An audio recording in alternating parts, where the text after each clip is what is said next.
Hi, this is Kristin Mason, and this is my final video journal for human behavior in the social environment for our fall 2015 class. I apologize, I'm a little nasally, have a little cold, but I'm going to try to pull through here. For this assignment, as per the assignment, we have established that people are constantly and dynamically involved in interactions with their social environment.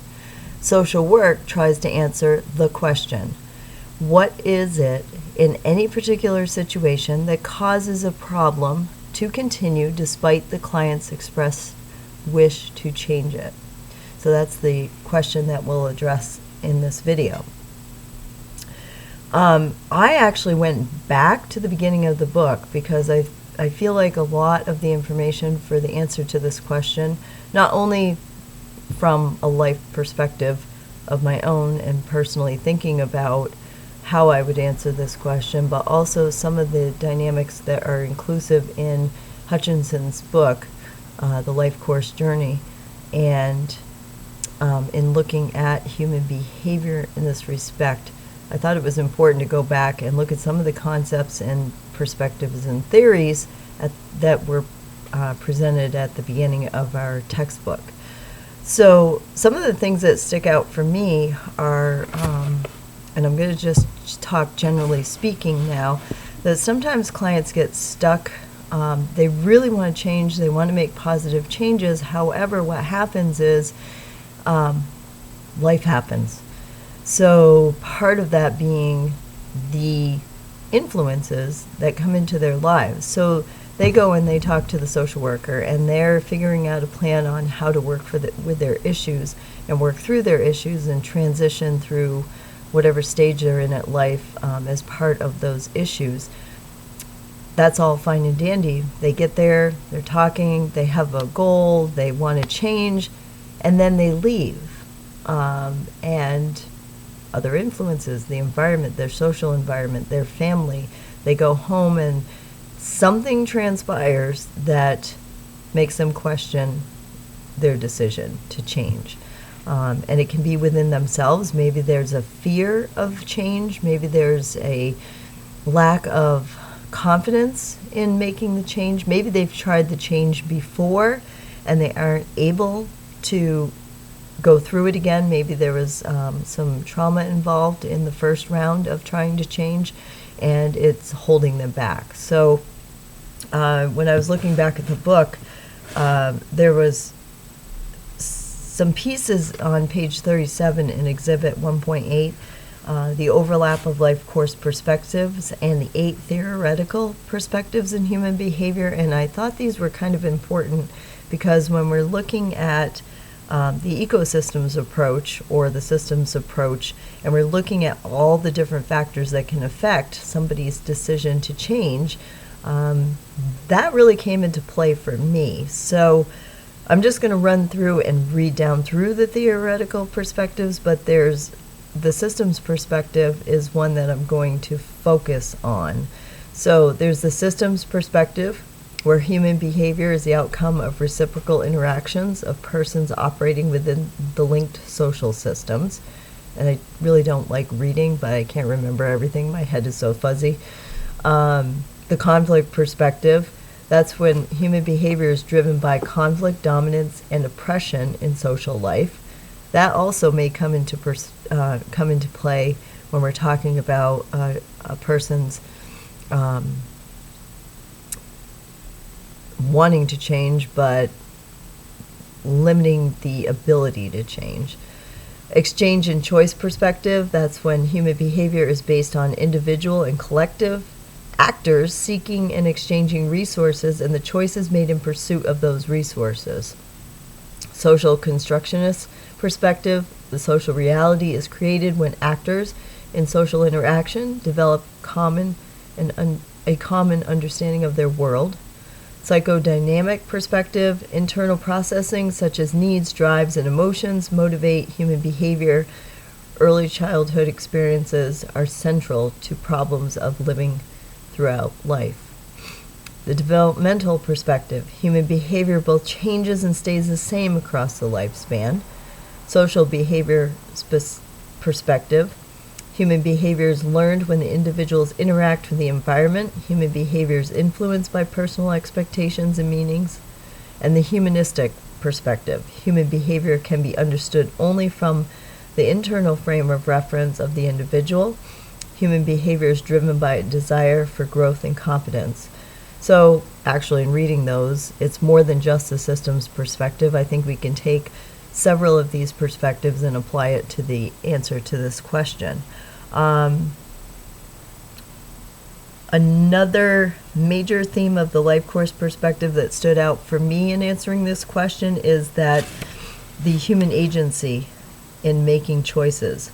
The individual life course is constructed by the choices and actions individuals take within the opportunities and constraints of history and social circumstances.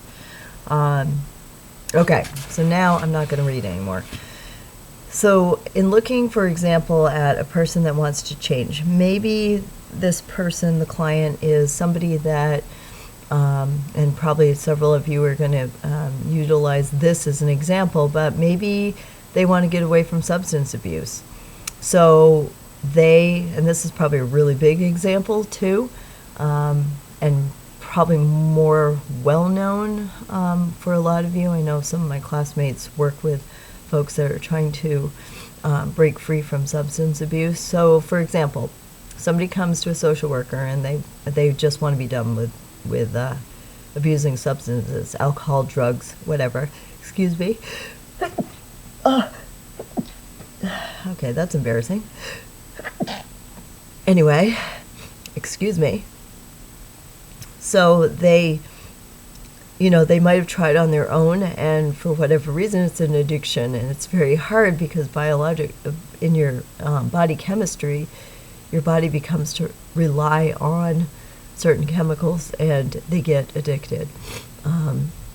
So it's one thing to be able to mentally know that you really want to change and you want to break free from substance abuse. However, the aspect of your body becoming tolerant of it and basically craving it is a whole other perspective, a whole other point of view here, and something else to be worked through. So somebody comes, the social worker is working with them.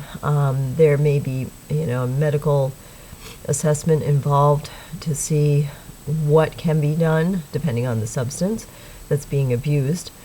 And the person is trying on their own to be able to break free of the pattern.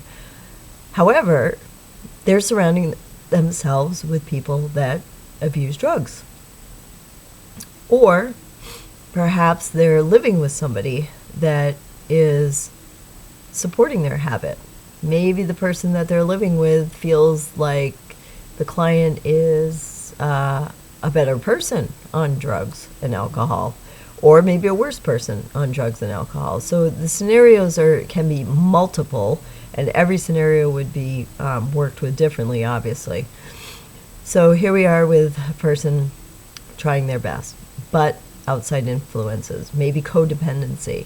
Maybe the person that they're living with is oppressing them. Maybe they are in a relationship or a situation whereby their only escape is to do drugs and alcohol. So, it's a very difficult question to answer because there are so many facets to it that unless we have all of the data and the history from the client and what their social environment looks like, what their family support systems look like, how their own psyche and characteristics, their willpower, their coping mechanisms, all of this can come into play when working with a client. So, but to be aware that somebody may want to change. I may want to change and become a better person. But maybe there's roadblocks. Maybe there are certain things where we feel stuck in a rut and we can't get beyond that for whatever reason. Maybe we feel we're not worthy enough. Maybe we feel like we don't deserve it. So all of these aspects can come into play. And it's unfortunate. However, it's not hopeless. There is some hope to it. when somebody takes the step to come and ask for help, that is the first positive step that somebody could take. So whether there's setbacks or movement ahead in the process, we take it in stride. We are there to help the client work through the situations at any given time. We can't think that, oh, okay, we're going to go 3 months down the road and everything's going to be all back to normal and you're going to be fine, you're going to be off drugs, whatever. No, it's baby steps. It's all a process. So I hope really, I want to go on and on about this, but honestly, I the last time I went on and on, it was close to 15 minutes. So I'm hoping I'm hitting the highlights of why the possibility that clients, when they express they want to change, but they just can't. Social work it can be a very complex profession in working with clients because the clients are so complex. We are so complex. Every individual has to be recognized in a holistic sense in order to help them. So, and I think too, really talking to the client and asking them, doing some reflective listening and finding those questions that will help bring out exactly why the client wants to change, but they're having more difficulty than they thought they would have in making the change. I think sometimes you can read between the lines or hear between the lines when you're talking to somebody, and there might be little cues. They may not be able to just come out and say exactly what the problem is. They may not even know what the problem is. They may not realize, because they've been in the same situation for so long, exactly what they need to help them change. So I hope this has been helpful. The highlights, I hope, have helped, and I would love some feedback so that we can further discuss this in our discussion group. So I appreciate your time. Thank you very much, and keep being hopeful.